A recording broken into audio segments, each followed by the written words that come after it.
Hey, welcome to the part 2 of me building the starter template. I've been away for a few days. As you may know, I did get diagnosed with corona, so yeah, I took some time being sick, so that's where I've been for the last few days. Anyway, I feel better now, and I kind of feel that, yeah, I need to finish recording this piece because it's a pretty important piece. I'm covering a lot of best practices that I have with this.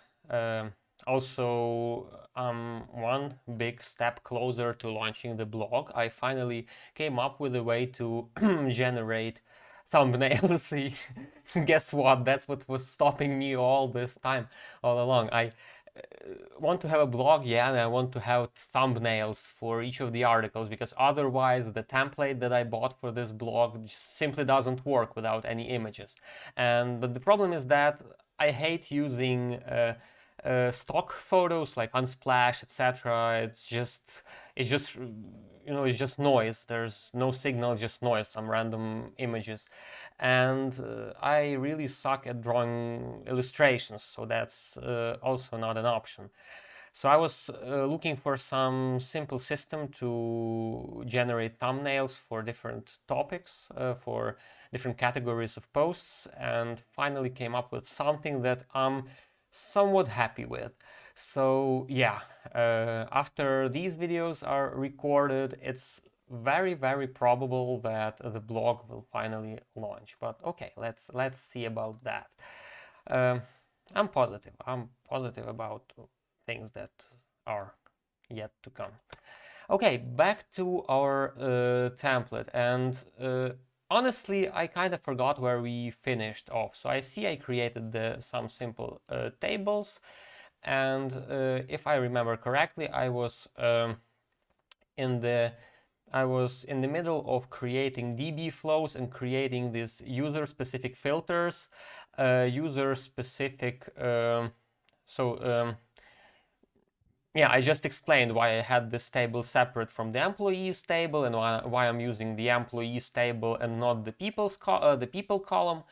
And I was building these flows, and I just noticed that the title is used like Paul. Let's rename it Paul's starter template and give it an icon of Coda. Okay. I'm sorry, I'm gonna clear my throat in a while. I still have cough, and yeah, not a nice thing. So yeah, we have our DB flows, we have our current flow, we have our current employee, and what I actually like doing is extracting the current employee,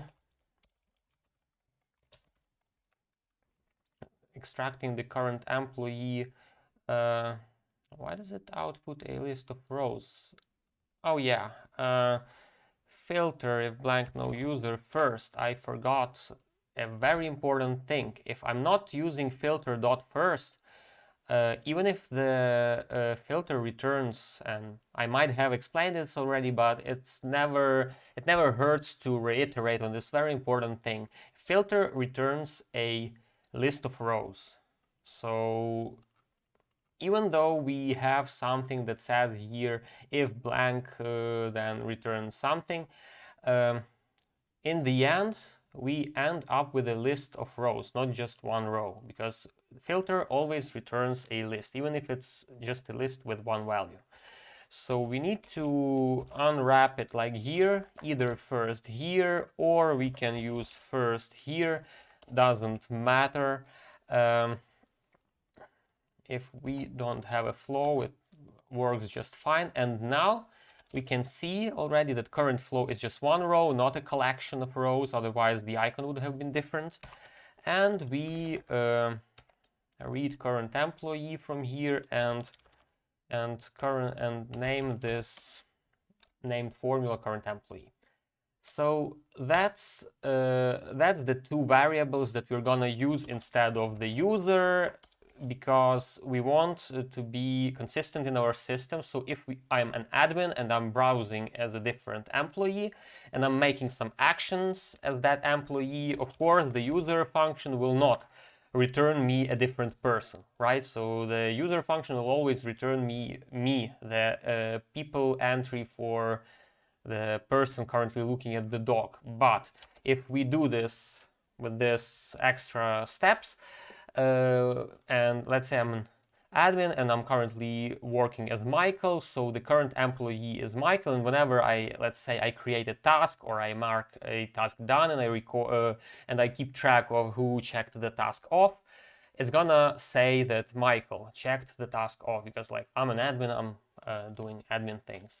And if I'm not an admin, it's always, if you remember here we have in the formula, then this input just doesn't work. It always takes the matched employee value from here. So okay, this we have this. What other things that I often do with the DB flows? So first, let's say there's no user, right? So there's no me, and current flow is flow no user, and we don't want that. No, okay, let's move back a moment. Let's say that we have here my tasks. We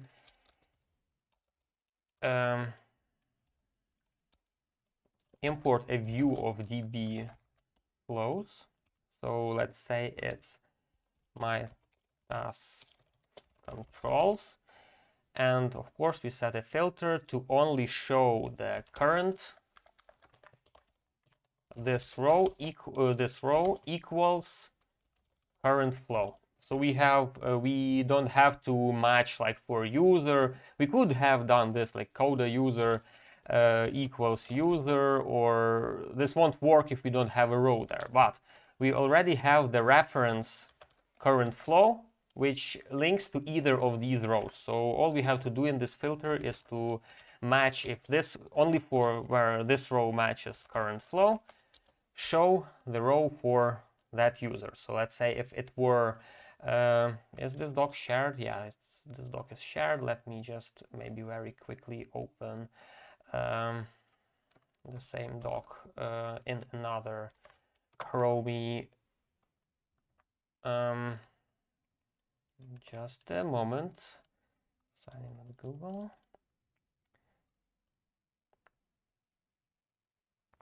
Yeah. So, well, it's yeah. So yeah, we have the row for Paul this one, and we have a row for Paul this one. Okay, let's keep that in the background for a while. And at this point, we start adding filters that we can hide the title. What other things I do? So it's one of the exceptions. Usually, I'm adding a conditional formatting on the views only. I'm not adding them on the base tables. But in the case of DB flows, I'm often doing this. I'm adding conditional format for all rows, or it could be just a formula true, and I add some shading, like this bluish gray shading, simply because it kind of looks better. It makes it more prominent in here. And of course, wherever I'm using this, I hide, or I can show grid lines, hide grid lines, doesn't matter. I hide the add row button, so it looks something like that. Of course, we don't need these, but instead we need something like a column. Let's say it's a column. Let's say it's a column show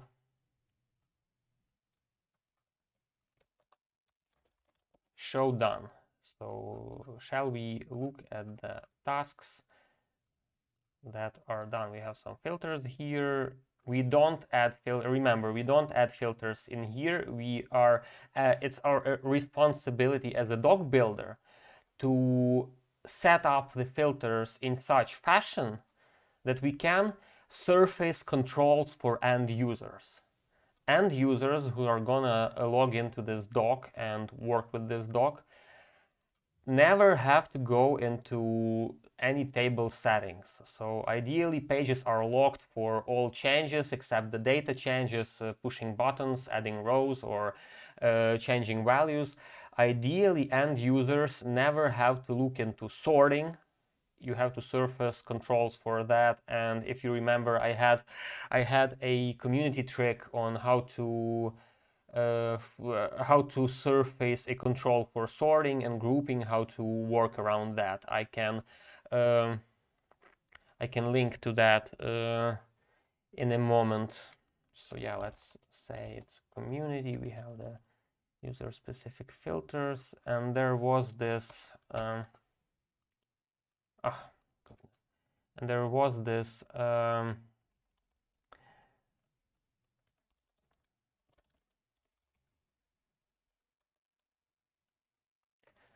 this trick with sort group table with external controls. So here I was using canvas controls, but pretty much we're sorting by ascending, descending, but pretty much the same. You can do the same with a DB flows table. So here's the sort group table with external controls. This trick you, if you want to surface controls for sorting or grouping, you do it that way. I don't know, maybe we get to that. Maybe in this, in either this part or part 3, I'll add some extras and I'll show how this is done. But so far, what we need to do, we need to set up filters, and we need to set up filters to react to this show done. And by the way, let's also make maybe a select list. I'm not a fan of select lists, but let's make it for the show assign to, and let's say it has options. I'll need to make it a formula. Everyone, my team, or me, and show assigned to everyone. We can also value for new rows, make it so that it's just me. And one of the reasons why I don't like using select lists is that, okay, I want to rename it, like let's say just now I renamed me to just me, but the values wouldn't have changed throughout the table. So if I had selected just me, but then I try and replace a list item here with me, or I want to, I don't know, use maybe a name there, it won't update the values here, and I'll have to go and manually, so it's like hard-coded strings, hard-coded text values. You have to then go and update all the filters. So what I usually like doing, I usually like using tables for that, because then this is a display value column and I can edit that text value and it will update wherever that lookup is used. So that's why I usually prefer converting these things to a table. Although I agree that sometimes lists, and especially if you want to keep these,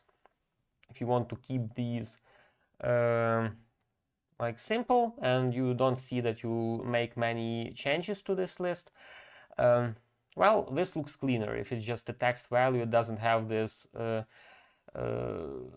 outline to it, so it's just cleaner. Although I just thought about this. Let's convert this to a table. db um, uh,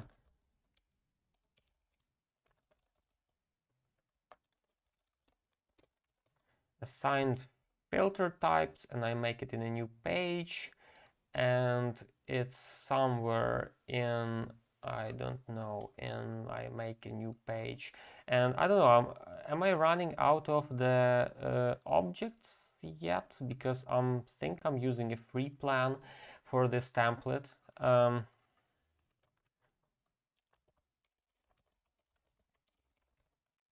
Make a table, a folder definitions, and the db assigned filter types.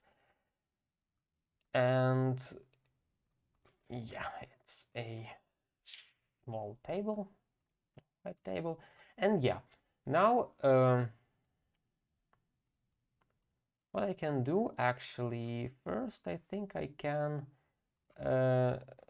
set the styling on this table to match the styling on the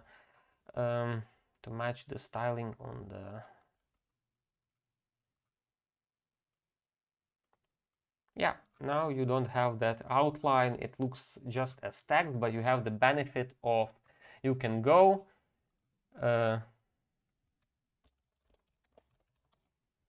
replace the string in here, and it will so let's say I just my team, right?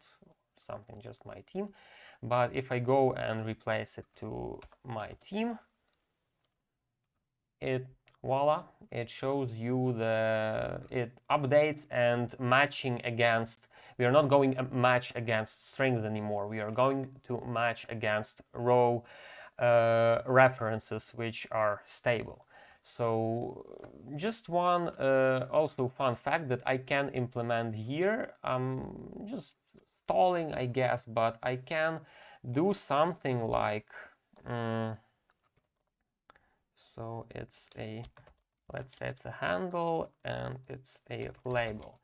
We can do this creative thing. We can write a switch if actually this row which if it's my team, then format as my team and insert current employee teams. Well, team names, join with a comma. If it's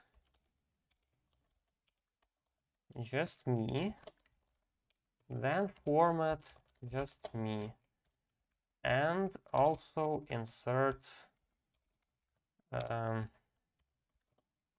current employee name.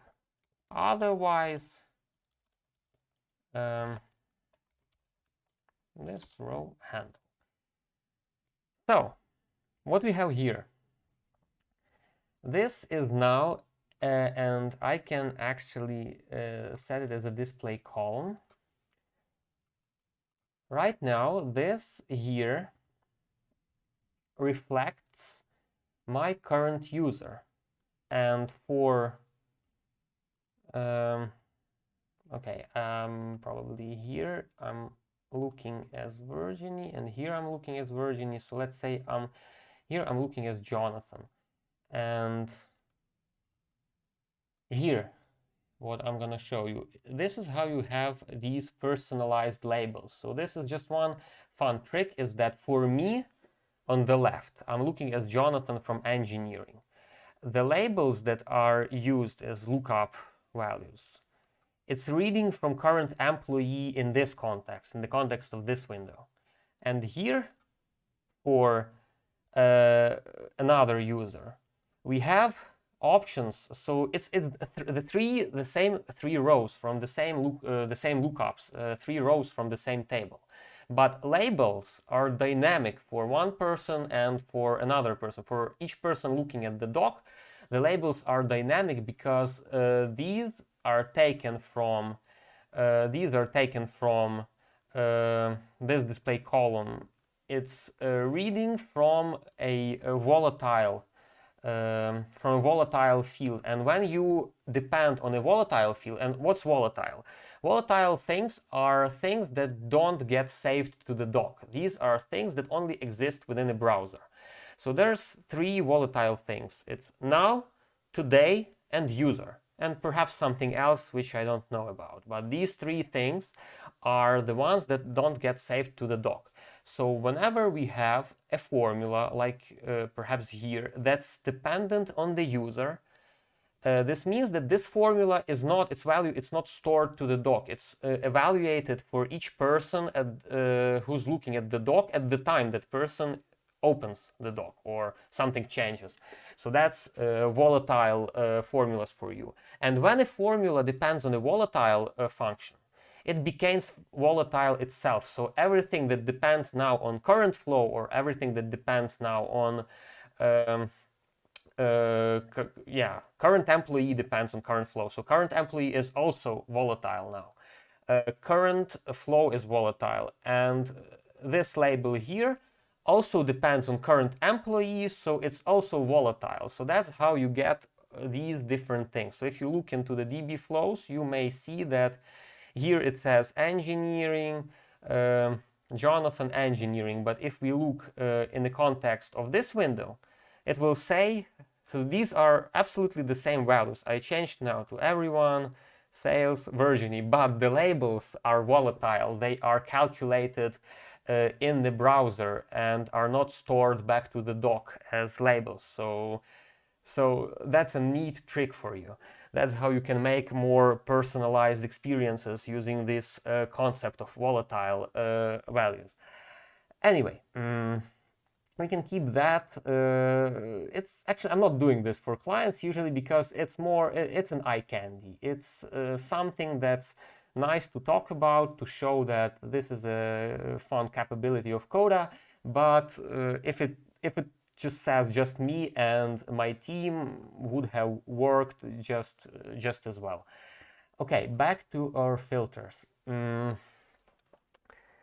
See, sometimes doing fun things brings up, cheers me up as well. So hopefully you are enjoying this walkthrough with me through the template document. So, okay, now we are setting filters to read from our current flow. And yeah, so blank means everyone. This is just, we can have something like saying blank or blank just me. That sometimes I like doing that. I like specifically calling out what happens if you have this blank value and you cannot avoid having a blank value here. What happens if a blank value here is selected? So I'm usually in the column title, I'm calling this out so that a person knows what to expect. Okay, time to write our formula, and I already see that this is gonna be a sequence of ands. Current flow show done, or is done false. By the way, here we have the condition that says if show done is not set, then only show rows where is done equals false. So we hide done rows by default. You have to train your brain to think about these booleans, because for me it was easy writing this, but it can be confusing why it's show done or false. For you it might be, you might want to write it something like current flow show done and this row whatever, or show done equals false. So and then this row done is false. But it's important to train yourself to see these patterns. So if this were not show done but hide done, I would have written the filter something like current flow hide done equals false, or this row is done false. So this now works. Hide done hides two tasks. Also, I prefer to use, so what Coda will try to give you is sometimes to give you the false function, the function that returns false value, so with the brackets. No need to do that. There is a reserved word false. No need to call a function to return you a false value. You can just use the false value here. So also there's another thing that you can call, it's the not predicate, the function that takes a boolean and returns an opposite boolean. But again, it's calling a function, and as a programmer, I know that calling a function is more expansive than just a simple operation of comparing something to something. So I don't know if this is optimized underneath in JavaScript, the not function or the false function or the true function that returns a false or a true value. So it's just good practice to train yourself from the beginning to compare something to false. And if you need to compare something to true, please don't do that, because comparing true to true is just this. You don't have to write equals true. You hide done already returns true if it's true and false if it's false. No need to compare to true. So please don't do that. But equals false, that's of course do as much as you want. And another condition, and in these filters I like to give these extra spacing just to separate, to tell apart items that the controls, because when I'm going to add more controls, I'm just gonna type again and start a new block somewhere here. So it's just visually easier to work with a filter like this. Okay, 26 minutes into the video and yeah, and I'm nowhere near the end, but hopefully you're learning something. Current flow show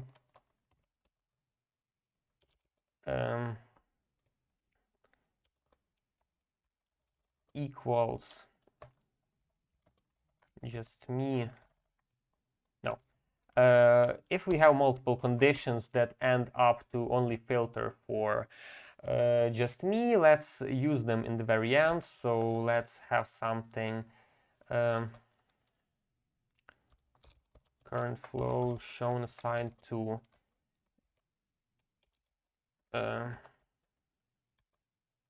everyone.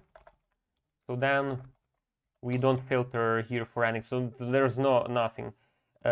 Or current flow show assigned to equals my team and team responsible is contained in current employee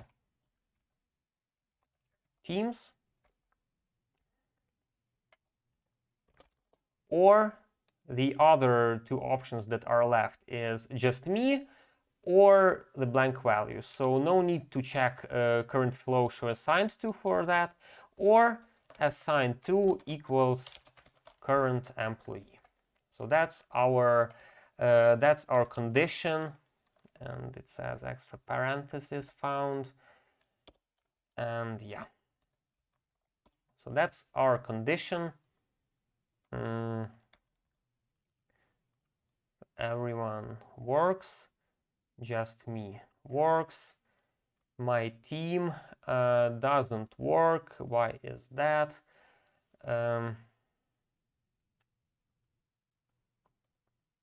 Team responsible in current employee teams. What is current employee teams? And by the way, I'm looking as the wrong user here. Current employee teams. So, okay, everyone, we see everyone. My team is engineering, just me is Jonathan.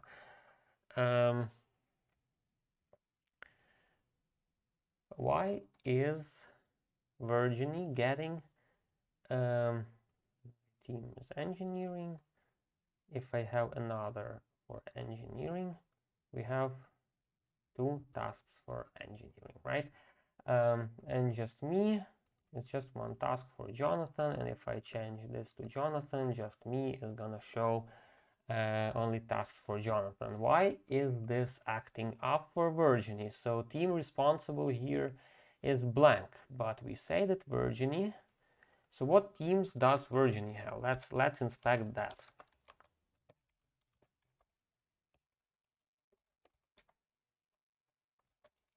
Just one team. So team responsible. It's interest. It's okay. Just me works fine.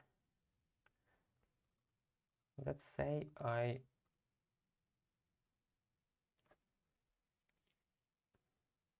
okay. Apparently it doesn't. My team.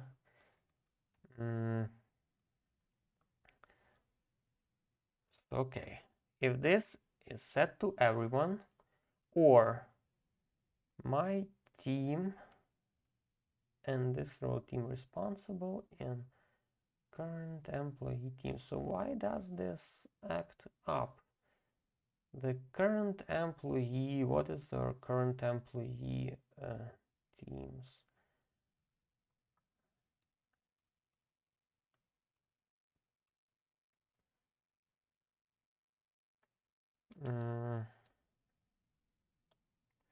Oh, or assigned to equals current employee, because yeah, the problem here is that no, we still need to filter to limit this condition only. We only use this condition if show assigned to is actually blank or set to just me. So we, in the very end, we still have to specify current flow show assigned to in. We can use in just me or a blank value, and just to a blank string is equals blank value. It's gonna match fine against that. I hope, because I don't know. I hope. And assign to equals current. Yeah. So my team, everyone is everyone. If we delete everyone is everyone, my team is just one row. Just me is tasks assigned to just me, and blank works just like just me. So yeah, that's, and value for new rows, we don't use that because blank is just me. That's our default. So let's say a person who gets their own row, they see only their tasks by default, and if they choose to change that to something else, then they are free to choose something else. Okay, this kinda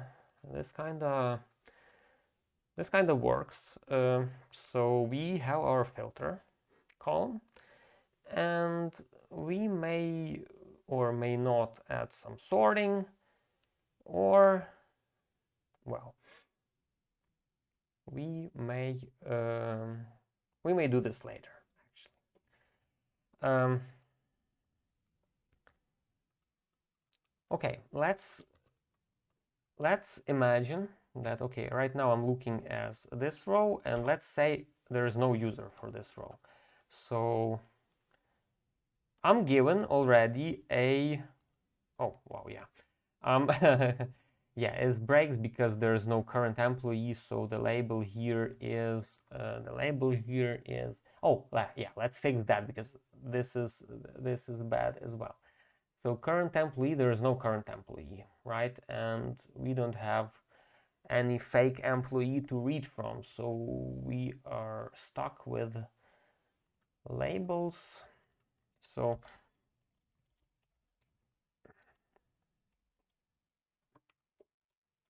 let's maybe do the following. For a person, for a blank flow, for a generic flow, we just show. So first let's fix this label so that the formula is not broken. So if current employee is blank, then just use the handle. Otherwise, make those nicely formatted. No? Okay, so this is also a very good time to show another problem that's One of the reasons why I don't like using the I don't like using canvas formulas, the named formulas. The thing is, they are not strict. I mean, nothing is strictly typed in Coda, but I mean, if you are trying to read from a column that has, let's say, it's a blank value, but it has a type of lookup from some table. And when you're trying to read from that column, at least you don't have a broken formula. So if, let's say, I replace this, I could have just undid that. I'll explain now in a minute. So instead of reading directly from current employee, so what happens when the current employee is blank, right? Right now, current employee is blank. So when current employee is blank, this formula gets a generic text value type. So when we have our flow, right? We have our flow, there's the employee. The formula returns a row from table DB employees. Everything that's dependent on that formula works because Coda knows that this returns a value of type row from employees table, and we can dereference stuff from that table. Dereference is a fancy word for get a value of a column for that row. So we can do that. But now if we delete this and the formula becomes blank, right? So it has the blank value. It doesn't retain the data type of a lookup. And now this formula is broken because it thinks that current employee is a blank value. It doesn't know whether it's a number, it's a lookup, it's a text, it's whatever. So it doesn't make assumptions about what it is. It just defaults to text. And of course, you cannot read the column teams of a text value.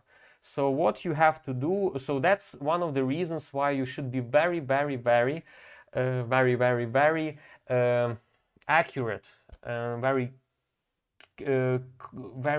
cautious with the canvas formulas, and instead of using canvas formulas, depend as much as you can on actual on the DB flows table, on actual columns from the DB flows table, because yeah, once again, the empty state is going to everything that's dependent on current employee now, and everything that's trying to read something from current employee is going to break, like we see here. And if we have something here in my tasks, perhaps already it says that this formula contains errors. So that's the problem, and that's perhaps one of why I didn't want to have this in the first place, but I added it anyway. So the proper way to one of the things that you can have a fake employee and return a fake employee here so that this value is never blank. Or in crucial places, you just never directly read from current employee, you read from current flow, current employee, and even though this is still blank, right, this is still blank, nothing to write in here. But the formula is not broken because Coda knows that in a column, in the current flow row, in the DB flows table, in the current employee column, the data type, even if it's blank, it's gonna be lookup from table employees. And we can read teams and we can read name from that lookup. So this is about type safety. This is an important piece to remember. And just to put my actions where my mouth is, I'm gonna just delete that, and I'm gonna update the filters to not use the current employee at all. Current flow, current employee, current flow, current employee. And now it kinda, well, just me is assigned to no one. But let's say let's add a filter here so that when we are using a generic row, we only this row equals not equals to no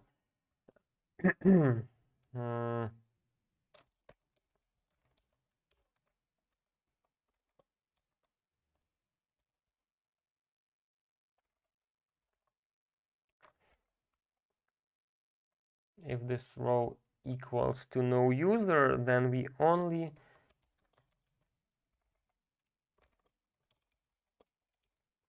current value equals to everyone. Only allow selecting everyone. So if it's a generic row, only allow to select everyone. I hope you understood what happened here. So show assigned to only everyone, but here you have the full all choices that you can have. So how this filter formula works. So this row refers to the row that we are figuring out what to show in the lookup options. So this row is this, this, and this. And the options themselves are evaluated as current value. That's important to not mix these two together. So this row is not the show to me, show to everyone. This row is flow no user, flow Paul Daniluk, flow another Paul Daniluk. And current value are the options here. So what this condition says, basically, if this row is current, is no user, only show the current, only show the everyone option. So this in a way, it's just a shorthand. So if this row is not flow, is not the no user flow, then it's true, right? So no matter what current value is, it's true. So we pass everything through the filter. Everything goes through the filter. Nothing is filtered out. But if the flow is no user, only the everyone goes through. So, and we have this pre-selected for a generic user. Okay, we have this. How do we let our people how do we now let our people to add themselves to the DB flows? We don't want them to go into the DB flows and add a row and select a user and perhaps change something in as admin. What we ideally do is we just hide the whole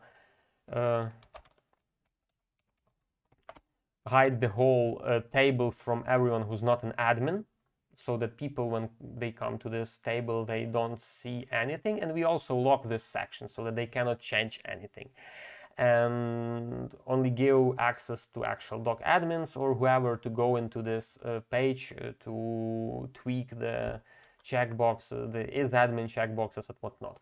What I like to do is I like to add a greeting for each user. So I cannot really show you any other docs, but we're gonna build this here. So here in the header, especially on the pages that are going to be used very extensively by end user, I'm usually adding here some greeting. So it can be some greeting, it can be some status telling that, okay, you have this many important items, welcome this one and that one. And if a user is an admin, I'm also giving them a way to quickly switch whom they are looking as, to switch the employee whom they are looking as. And so that they don't have to go to the DB flows, change it here, go back, so they can do it right there. So let's build that. Let's build the message. And for no user, of course, the message is gonna prompt them to add themselves to the table. Previously, I used to do this with a hidden button formula, so it was, we can try doing that, but since this is a forward-looking template, I'm not going to use any hidden formulas in here. I wanna keep it very valid. I'm gonna make a different approach, and it's just something that I thought about recently. Okay. Before I go any further, before I start adding messages, I'm going to add yet another two tables that are, I'm adding them almost to every doc that I'm building. So one table is DB templates. This is a table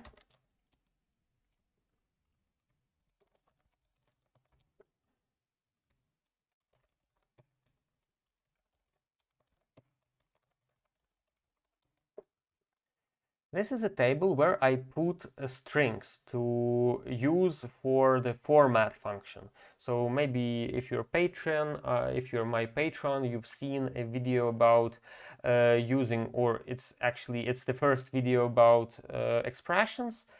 Um, so let's go back here into the label. So what we are doing here is, you can see, okay, let me just, yeah, use the different, what we are doing here is we are basically hard coding these labels right here in the format function. So if I want to go and change the label here, let's say team or my teams or whatever, change it to something, I need to go and change the formula. And if I'm the only builder, it's kind of fine, but also it's kind of not nice to have text mixed together with logic. So well, if some small text like joining with a comma, then it's fine. It's no need to extract every string resource. But if it's something that doesn't really belong to a formula, it's a piece of content, right? It's some label, some template label. I'm extracting this into templates, and let's just do it like here, and I hope I'm not missing on anything here.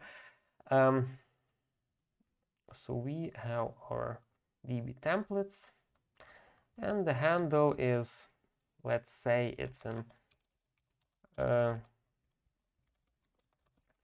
label everyone, label my themes, label just me.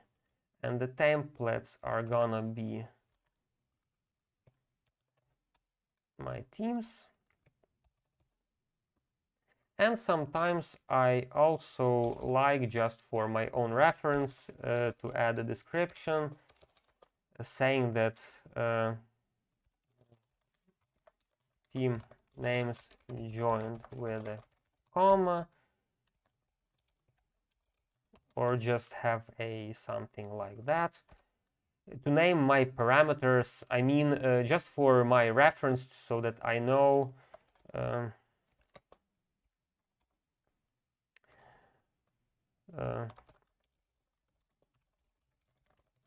so that I know what these 1, 2, 3, 4 parameters stand for. And now when I'm using the format, instead of using hard-coded strings, I'm referencing label my themes,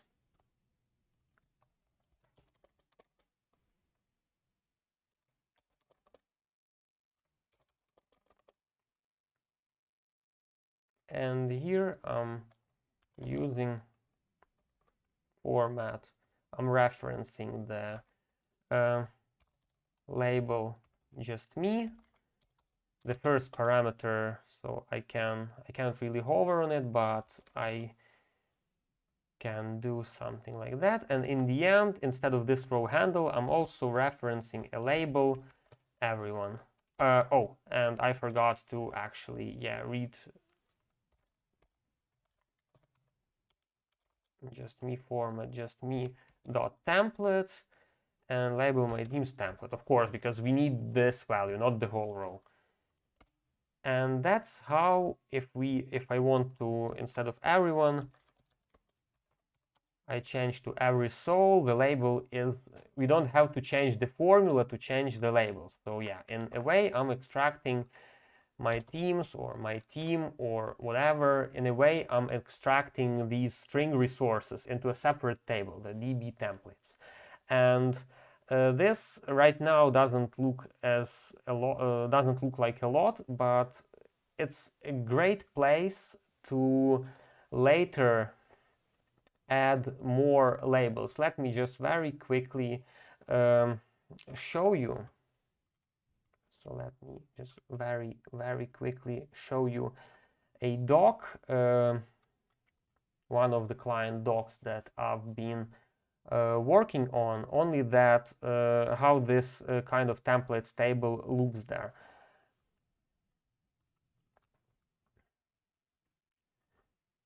So here's the doc.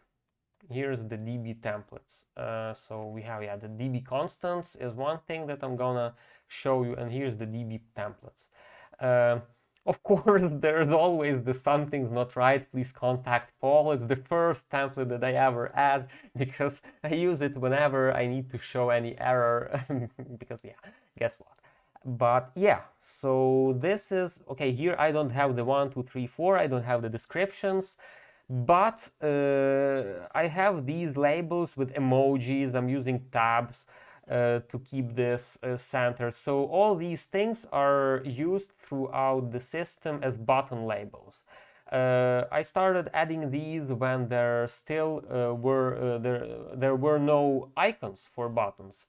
So I was not setting an icon on the button. Instead, I was using emoji because it let me be more dynamic with okay, at this point I want to show one icon in a button, but then I change something and the label can be dynamic, right? And the icon cannot. You can use the hidden button formula to generate buttons dynamically with whatever color and whatever icon, but it's a hidden formula. It's discouraged to use that. Um, so the only way to have different icons on the same button, depending on different contexts, is to use this through a label. So that's why, yeah, that's why I created. And also there's the validation messages. So in a form, it says like select something, add something, cannot do this, cannot do that. So yeah, I'm using this quite a lot for these things that are, I just don't want to keep them in formulas. So that's the reason behind keeping a DB templates table. And another table that I often add, we don't need this at the moment now, although it still belongs to the starter template. I add the DB constants, and it can be a separate page. In the previous doc that I've shown you, I didn't add it as a separate page. But if we are sticking to the rules, let's stick to the rules. I add a table. And what DB constants is for is basically just a single row table. I also usually have a named formula for that.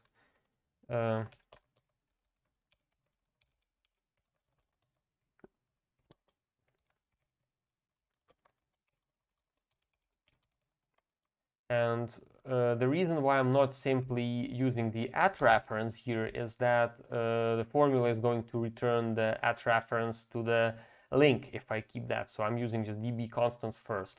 Constants. The display value is a handle is DB constants. And why I'm adding this is because otherwise I have to type at DB constants, and it's not as useful, and I cannot like easily replace pieces of this formula. But I can, if I use constants as a named formula, it's easier to just read from it and then maybe replace things. So that's the only reason why I'm making a named formula for that. Anyway, and that's where I place things. So in templates, we have a vertical table, right? So each row is each label. So we know that every label is basically a text. It has a name, a handle that we use as an at reference to get a handle of that template, and the template value itself. Here it makes sense, for instance, if we have something like, again, let me just very quickly look into the DB constants here. So we have progress bar width, progress bar height. These are numbers, right? To do colors, some colors, whatever that we use in the color formula, or some, I don't know, some settings. It's easier to read them from a horizontal white table, because this way, let's say I have something like yeah, progress bar, or not a progress bar width, but whatever, I don't know. I want to have in our constants, I don't know, number of, I don't know, max tasks, whatever, span. So now if I want to read from that, let's say I have a filter here and something, and only show my tasks, slice from 1 to constants, max tasks. So only show the topmost. What doesn't it? Doesn't it like something? It says my filter is broken, and that's interesting. So let's say we have in constants max tasks is 3. No, doesn't work like that. Guess we cannot really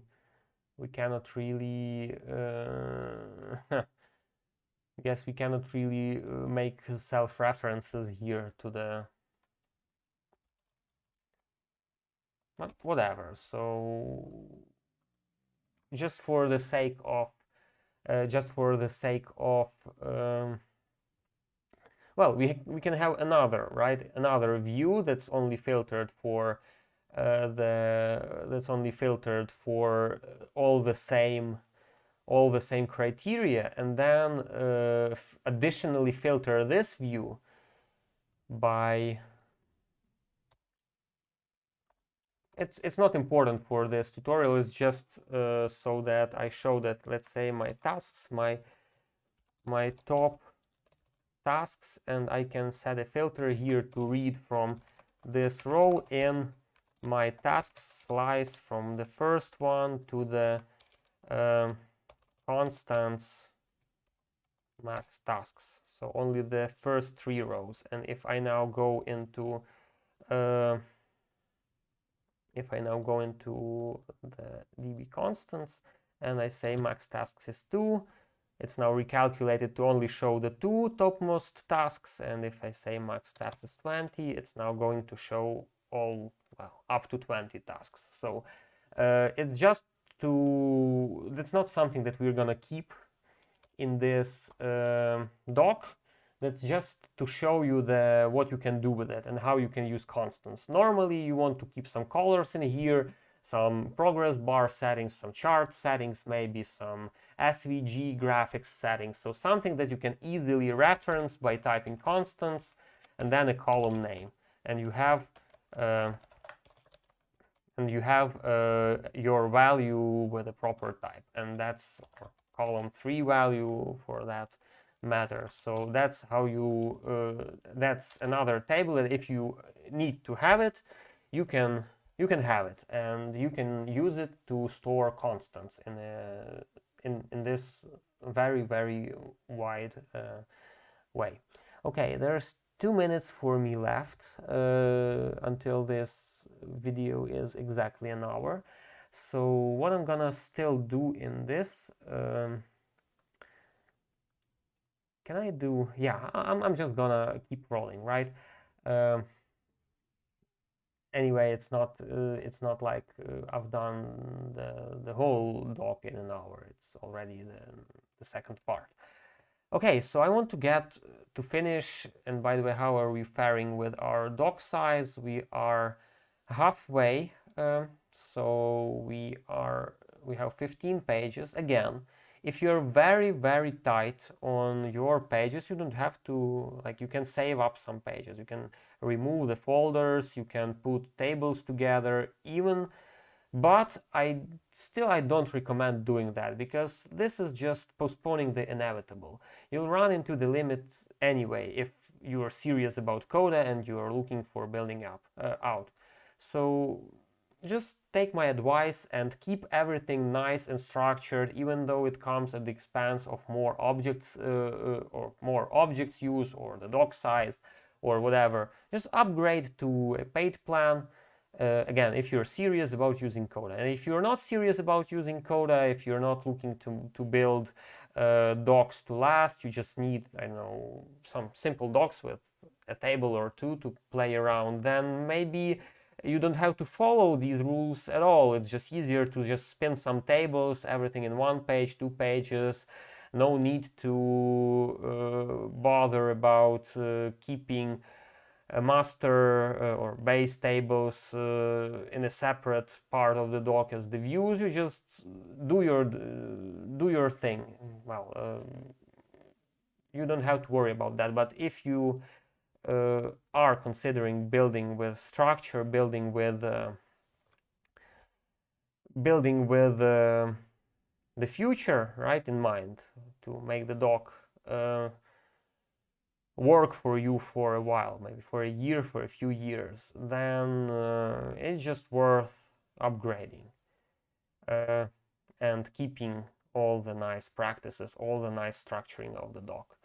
Okay, at this point, I'm just probably gonna stop this video, take a break, and I'll see you in part 3.